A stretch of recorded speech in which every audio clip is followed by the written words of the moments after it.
the icon legend of geometrics power, the man who brought 24-hour lights to Earth. The World Bank, myself, Dr. Ngozi Okonjo-Iweala, set it up, okay? And in fact, Azura Edo Power was built based on that. So the insight we're getting today is that geometric is built not just to give power to Aba, but to give power to the eastern regions of Nigeria. Correct. But that has not been activated yet due to lack of willing The governments, the various governments need to, yes. Government. Good afternoon and welcome to Insights with Prof. Prof needs no introduction, former Minister of Power, the icon legend of geometrics power, the man who brought 24-hour lights to Earth. So we're going to be discussing the power problem, analyzing the geometric power success story as a social playbook. But before we go there, let's put a few things into context. I think you're only one of the fewest ministers we have who's actually portfolio for experience. You're a power person, you're a minister of power, you left government, you started geometrics, 20-something years of persistence and patience, and a lot of discipline. That's why I no longer have hair at all. Well, obviously, I'm going the same way. From me. So we go into context. In Nigeria, we these numbers: 1,000 megawatts, 5,000 megawatts, generating power. The grid is always collapsing. So, in layman terms, can you explain the challenges we have with electricity generation and distribution in Nigeria? Yeah. So, in Nigeria right now, we have the issue of not having adequate power. We just don't have it. In fact, one would say we have installed capacity that's not even enough. And that's if we were generating the installed capacity. Then we have challenge with the transmission of the electricity, and of course we have challenge with distribution of it. Now, if I take them one by one, the generation of electricity, I can even go back to the fuel. Okay, so we have a few hydros, they're working. But the base power for this country will remain gas-fired. And we're having problem with gas in Nigeria. That's a different story unto itself. But generation, we have installed capacity of 13,000 megawatts for a country of over 200 million. My number, and I keep saying my number, is that we should have at least 100,000 megawatts. I usually compare us with Brazil, okay, and Brazil has over that number. If we begin to compare with Egypt, South Africa, you can see that it is very clear we're not anywhere close. So 13,000 megawatts. But we don't even produce that because of the challenge of just being able to generate from all the units. So let's say we generate maybe 7,000. We're able to generate 7,000. I would call that available capacity. That available capacity cannot be put on the national grid because of the challenge of the grid itself. So the grid is not able to wheel that amount of power. Okay, it's just not robust enough. So we're able to wheel about 5,000 megawatts. Of that 5,000 megawatts, so when we put it on the grid and it goes to distribution, then you have technical losses, you have all kinds of losses. So the amount of power that actually get to the people quite low. That's a major issue. Okay, so we have the issue of gas, gas availability.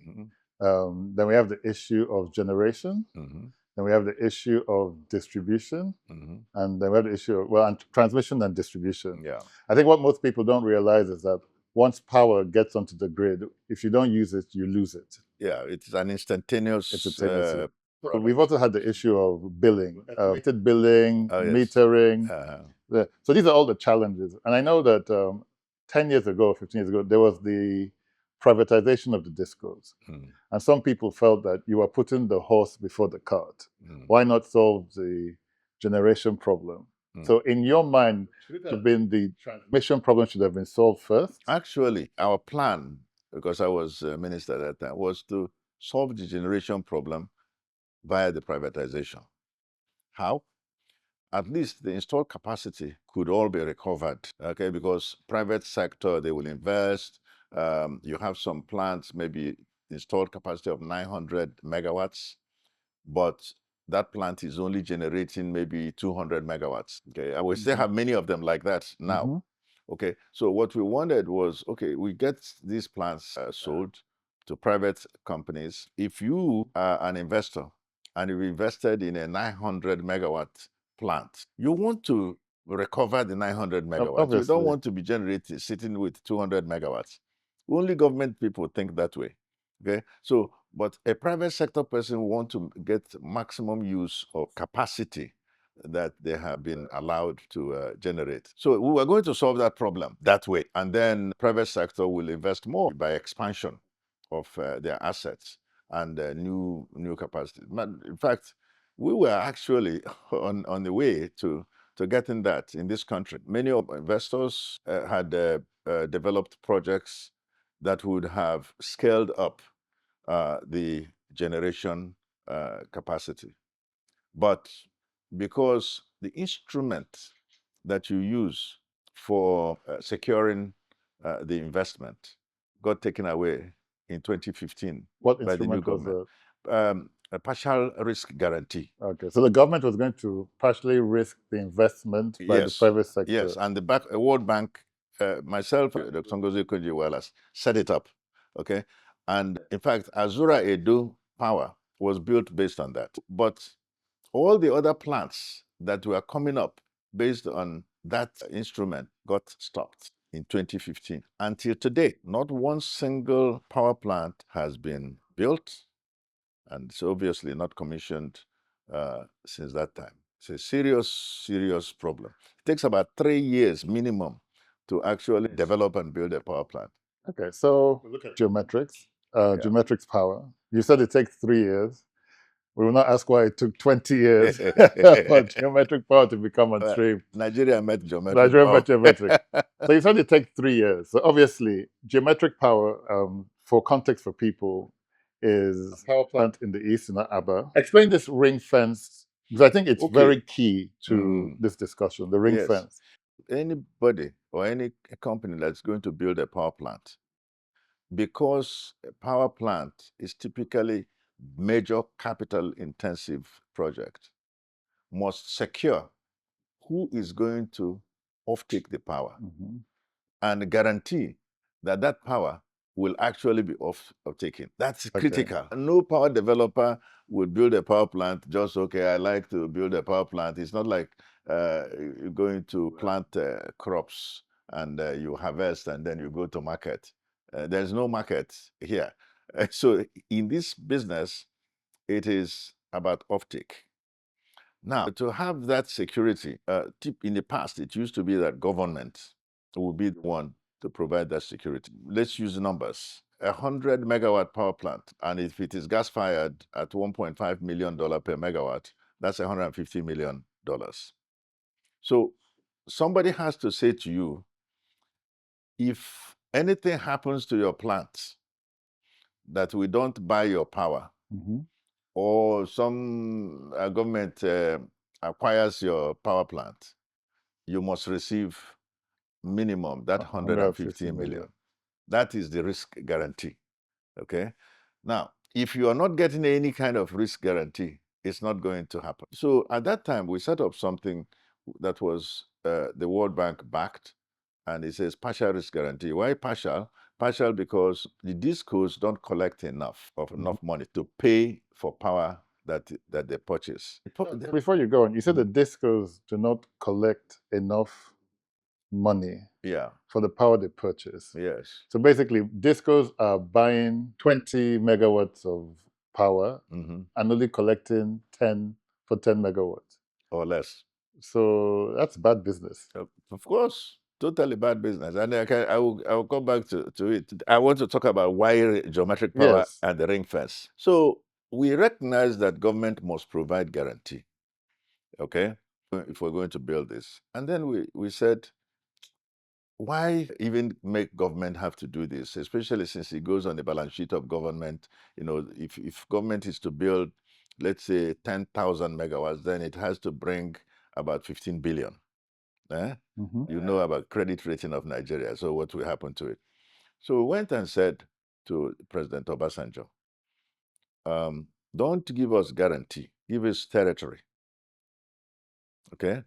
And let us do what people say, taking your fate in your own hands. It's the issue of the dog that said, "Don't worry, just throw the bone to me. Don't worry what I will do with the spirits." And that's why the dog is always fighting with the bone. And so just give us that opportunity.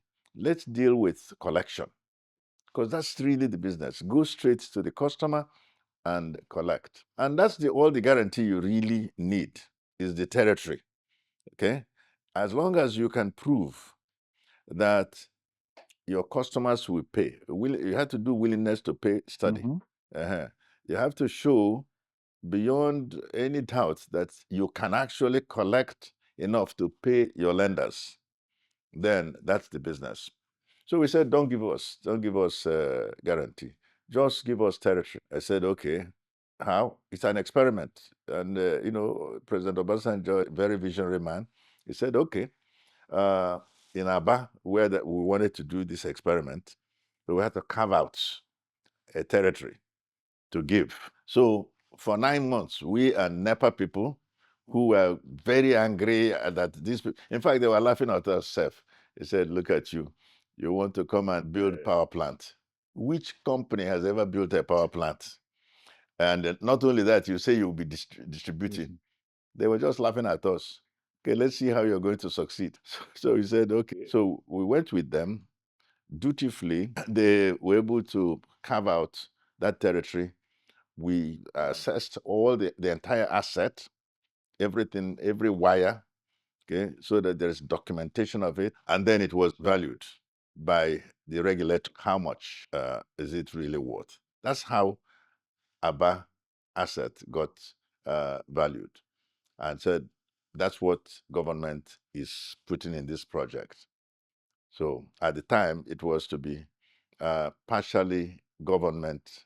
We're kind of leasing from government. But we said we were a bit, I would say that my lawyers were clever.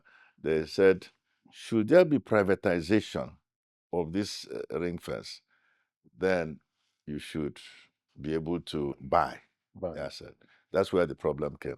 Okay. So when I was talking about 20 years. 20 years, okay. So the problem was technical. Okay. Yes. So, but for all intents and purposes, geometric power is a success. Whether the 20 years it's a success, it's been hailed in Nigeria, it's been seen as the beacon. But from what I can hear and what I know is that Aba is a good location because of the manufacturing. And yes, obviously people are willing to pay if they get power. Like you said, willing supplier, willing buyer. Now, since geometric has been successful, what a lot of people don't understand, or what they probably don't see, is they see the successes. They don't see the due diligence, the patience. You've mentioned the data, the financial mechanization that needs to go on, the legal aspects, the people you have to bring. There's even another aspect I haven't even talked about. The fact that nobody has done it. It required quite a lot of vision and courage to go from, yes, the president said you can go to take this territory, to actually getting institution to finance. Yes, obviously. That is a huge leap. Let me tell you, when we were doing this thing, banks could only do 2-year, 3-year loans. Okay, so, and power is not like that. Power is 7 to 10 year or more. So there's a mismatch between the financials and the business plan. Totally. So how did you get, well, deviating, but how did you get to bankable? So it's a bankable. Yeah, it's this study, they had to, all the things that we did were now presented to institutions. And Diamond Bank was clever enough to say to us, okay, we can see what you want to do. We'll be taking it step by step. And they were able to do it. Very, very clever man that has set up so many institutions in his life was able to take risk on us. Okay, so you've taken the risk for Nigeria. You've built the first power plant in 10, 20 years. Aba people are enjoying. People are moving to Aba. You see it on social media. Go to Aba. I've been to Aba a couple of times now. Yeah. I've seen the light. I've seen the people. And when you bring solar to the village, people don't realize how it changes people's lives. Kids Yeah. can play for longer, there's more security. So, with all the things you've done, you've now given the playbook. But what we want to know is this playbook, can this playbook scale? Oh, absolutely. How? It can scale. Well, first of all, the governor of Abia has been talking to his colleagues, whom I don't think are listening very well. He's saying, power project is difficult to build. Don't go building your own individual ones. Come to Aba, let's scale up the power plant itself. Because what we have, the difference between us and other places, that we have a power plant tightly coupled to distribution infrastructure. Okay, so do not do that. Have the predictability of taking power from geometric power itself. That is scaling. That is scaling the generation part of the business. You can also do the same thing for distribution, but also you can just take a jump and leave Abam and go to another place and build the same sort of arrangement. Actually, when I was in government, we mapped out about 11 places in Nigeria. You know, we've developed the Aba project before I went into government. Yes. It was virtually 95% completed by that time. We said, if you have smaller territories and you build power plant with whatever technology and fuel, and you develop, you expand the territory, or rather you improve the territory. Improving the territory is that you want to take the distribution infrastructure and make it robust, okay, so that you minimize technical losses. And also, you know, inject technology to do collection and so on, billing and collection. That if you do that, you can have a working territory just like Aba in various places. And I see that in Lagos now, they're beginning to think that way. That's why they have, I think there's a 50 megawatt power plant that they want to build somewhere. Well, I think 2 days ago, they told us within 2 years, we're going to have 24-hour light. It's possible. I don't know about 2 years, but I know that it's possible to do what we've done in Aba, in Lagos. Sorry, there's something many people don't really know, that a big power plant like Egbin, for example, is here in Lagos. Yes. 1,320 megawatts. More than enough for Lagos.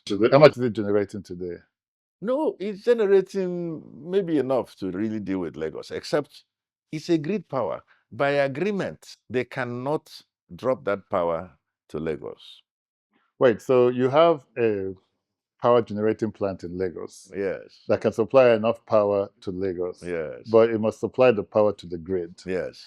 Where it's supplying power that it has no control of the collection of the revenue. Yes. So it supplies power to discos. I'm just using one power plant. All the other power plants are the same way.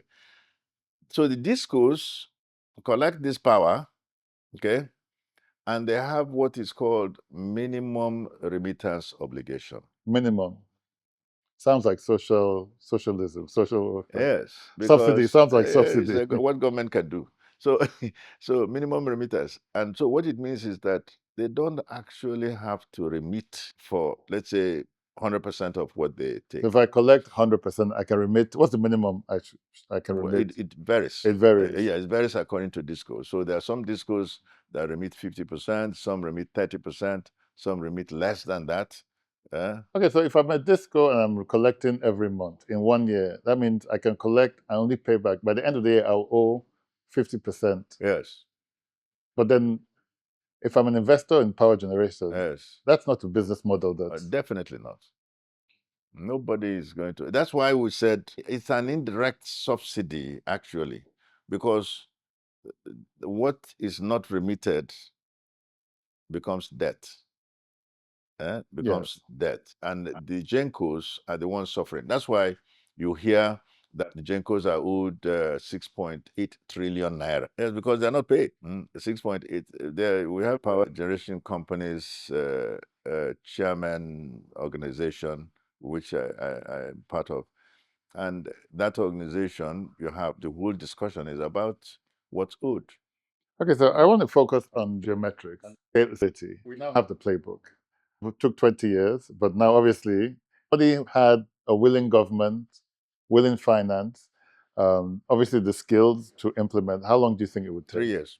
3 years. We can do it in 3 years. In 3 years. Mhm. And as you said, But I would say if you want to take the model of, say, let's come to geometric power, let's expand the geometric power and drop the power to, say, another state. yes, 1 year.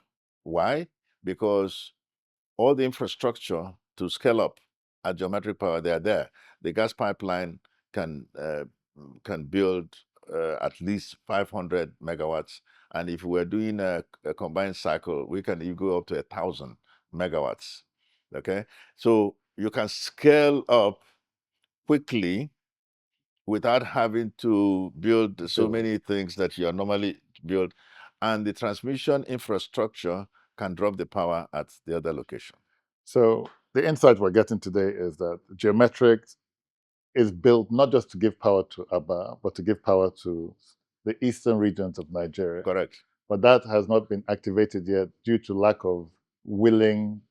Yes, the governments, the various governments need to, yes. Government. So, I mean, at least the insight we have today is that we now know what the challenges are. We now know some of the issues. There's certain things you mentioned, like technical losses, which anyone can use Claude AI and look at. But obviously, thank you very much for these rare insights, and hopefully we'll have you back again. Thank you very much. You. It's a pleasure. Thank you. Yes.